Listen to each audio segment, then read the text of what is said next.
എല്ലാവർക്കും കേളി മീഡിയയിലേക്ക് സ്വാഗതം. അപ്പോൾ നമ്മുടെ കുടുംബശ്രീ ശാരദ സീരിയലിൻ്റെ എപ്പിസോഡിലേക്ക് പോയാലോ. ഇന്നത്തെ എപ്പിസോഡെന്ന് പറയുന്നത് നമ്മുടെ വിഷ്ണുവിൻ്റെ രണ്ടാം തിരിച്ചുവരവെന്നൊക്കെ പറയുന്ന പോലെ പഴയ ആ ഫീൽഡിലേക്ക് അവർ പോവുകയാണ്. പലിശയ്ക്ക് പണം കൊടുക്കുക പരിപാടി, പിന്നെ ഗുണ്ടായിസം പരിപാടി. അപ്പോൾ അറിയുന്ന രാഘവൻ നായരാണെങ്കിൽ വിഷ്ണുവിനെ ഉപദേശിക്കുകയൊക്കെ ചെയ്യുന്നുണ്ട്. പക്ഷേ വിഷ്ണു അത് കേൾക്കുന്നൊക്കെ ഉണ്ടെങ്കിലും അതിന് വലിയ വിലയൊന്നും കൊടുക്കുന്നില്ല. ഇതേ സമയത്താണെങ്കിൽ നമ്മുടെ കുടുംബശ്രീ ശാരദയാണെങ്കിൽ വിഷമിച്ച് ഇങ്ങനെ സിറ്റ് ഔട്ടിലിരിക്കുക. അപ്പോൾ നമ്മുടെ ഗോപാലൻ അന്വേഷിക്കും, ശാരദയെന്ന് വിളിച്ചുകൊണ്ട് വരും. അപ്പം ഈ നമ്മുടെ ശാരദ ആലോചിക്കുന്ന മറ്റേ വേലായുധൻ ഇങ്ങനെ അവരുടെ കയ്യിലിരുന്ന സ്വർണ്ണവളയൊക്കെ മേടിച്ചിട്ട് പോകുന്നത് ഞാനെല്ലാം വിളിച്ച് പറയും എന്നുള്ള കാര്യങ്ങളൊക്കെയാണ്. അതെന്താണെന്ന് അറിയാനുള്ള ശാരദയുടെ വെമ്പലാണ് അവിടെ കാണിക്കുന്നത്. അങ്ങനെ ഗോപാലൻ എല്ലാ സത്യങ്ങളും നമ്മുടെ ശാരദയോട് പറയുകയാണ്. ഇങ്ങനെ നസീറിനെ മറവ് ചെയ്തത് വേലായുധനാണ്, അതുകൊണ്ട് നമ്മൾ സഹിച്ച് നിന്നേ പറ്റുള്ളൂ. അതുകൊണ്ട് ശാരിക എത്രയും പെട്ടെന്ന് ശാരികയുടെ ഹസ്ബൻഡ് വീട്ടിലെത്തിക്കണം, അല്ലെങ്കിൽ നമ്മൾക്കൊരു അബദ്ധം പറ്റിക്കഴിഞ്ഞാൽ ശാരിക ഇവിടെ ഒറ്റയ്ക്കാവും. അതിനാണ് ഞാൻ ഇത്ര പെടാപ്പാട് വിടുന്നതെന്നൊക്കെ പറയും. അപ്പം നമ്മുടെ ശാരദ ചോദിക്കും അയാൾ ചതിക്കുമോ എന്ന്. അപ്പോൾ പറയും ചതിക്കും, പക്ഷേ പറയാൻ പറ്റത്തില്ല എന്താ സംഭവിക്കുന്നത്. അതുകൊണ്ട് ശാരികയെ നമുക്ക് സേഫ് ആക്കാൻ വേണ്ടിയാണ് ഞാൻ ഇതൊക്കെ ചെയ്യുന്നത്, അല്ലാതെ അവളോടുള്ള ഇഷ്ടക്കുറവ് കൊണ്ടല്ല എന്ന് പറയും. അപ്പോൾ ശാരദ എന്നിട്ട് അവിടെ തന്നെ ഇരിക്കും, വിഷമിച്ചിരിക്കുകയാണ്. പിന്നീടാണെങ്കിൽ നമ്മുടെ കുടുംബശ്രീ വീട്ടിലാണെങ്കിൽ എല്ലാവരും ഗുരുവായൂർ പോകാൻ വേണ്ടി റെഡിയാണ്. അങ്ങനെ സത്യ റെഡിയായി വരും. അപ്പോൾ സത്യ രണ്ട് സൈഡിലിങ്ങനെ മുടി പിന്നിയിട്ടിരിക്കുകയാണ്. സത്യഭാമ അത് അഴിച്ച് നല്ല നിവർത്തിയിടും. എന്നിട്ട് പറയും കണ്ണാടി പോയി നോക്കാൻ പറയും. ഈ സമയത്ത് രോഹിതാണ് പെട്ടികളെല്ലാം എടുത്ത് വണ്ടിയിൽ വെക്കുകയാണ്.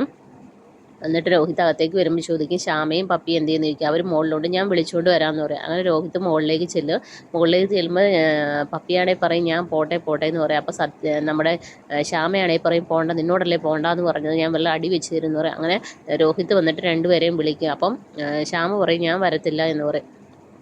അപ്പോൾ പറയും ഞാനും മോളും വരുന്നില്ല എന്ന് പറയും. അങ്ങനെ പറഞ്ഞാൽ ശരിയാകത്തില്ല എന്ന് പറയും. രോഹിത് പറയും ഒരു 3 മാസം എങ്ങനെയെങ്കിലും പിടിച്ച് നിന്നേ പറ്റത്തുള്ളൂ. എൻ്റെ ഫ്രണ്ട് വിസ ശരിയാക്കുന്നതിനും വരെ സത്യഭാമയിൽ നിന്ന് കുറച്ച് പണമൊക്കെ വാങ്ങിക്കണം. അതിന് എനിക്ക് സത്യഭാമയുടെ കൂടെ നിന്നേ പറ്റത്തുള്ളൂ.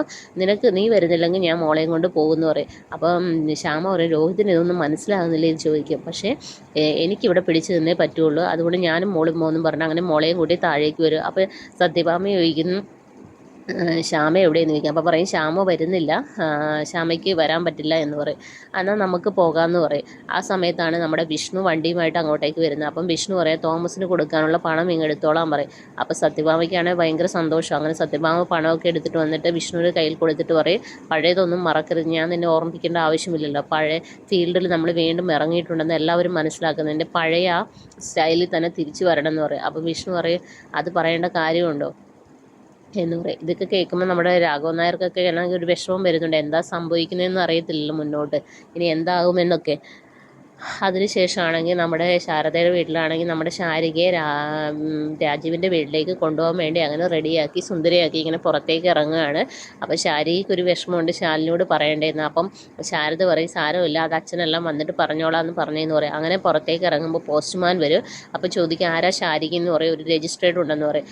അപ്പോൾ ശാരിക ഒപ്പിട്ട് വാങ്ങുക. അങ്ങനെ അത് വായിക്കുമ്പോഴത്തേനും രാജീവിൻ്റെ ഡിവോഴ്സ് ലെറ്ററാണ്, നിന്നെ എനിക്ക് ആവശ്യമില്ലെന്ന് പറഞ്ഞു. ഇത് കേട്ടുകൊണ്ട് ശാരിക കരഞ്ഞുകൊണ്ട് അകത്ത് കയറുക. അപ്പോൾ ഗോപാലൻ അത് കേട്ട് വായിക്കും. ശാരദ അപ്പോൾ പറയും നമ്മളിനി എന്ത് ചെയ്യും ഗോപാലേട്ടാന്ന് പറയും.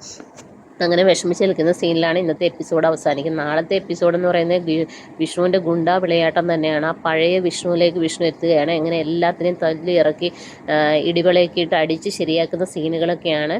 അപ്പം വിഷ്ണുവിൻ്റെ രണ്ടാം വരവ് എങ്ങനെ ആണെന്ന് നമുക്ക് നാളത്തെ എപ്പിസോഡിൽ കാണാൻ പറ്റും. അപ്പം നാളത്തെ എപ്പിസോഡിന് എല്ലാവരും വെയിറ്റ് ചെയ്യുക. എൻ്റെ ചാനൽ ഇഷ്ടപ്പെടുവാണ് സബ്സ്ക്രൈബ് ചെയ്യുക, സപ്പോർട്ട് ചെയ്യുക. നിങ്ങളുടെ വിലയേറിയ അഭിപ്രായങ്ങൾ കമൻറ്റായി രേഖപ്പെടുത്തുക. അപ്പോൾ ഓക്കെ, ബൈ, താങ്ക് യു.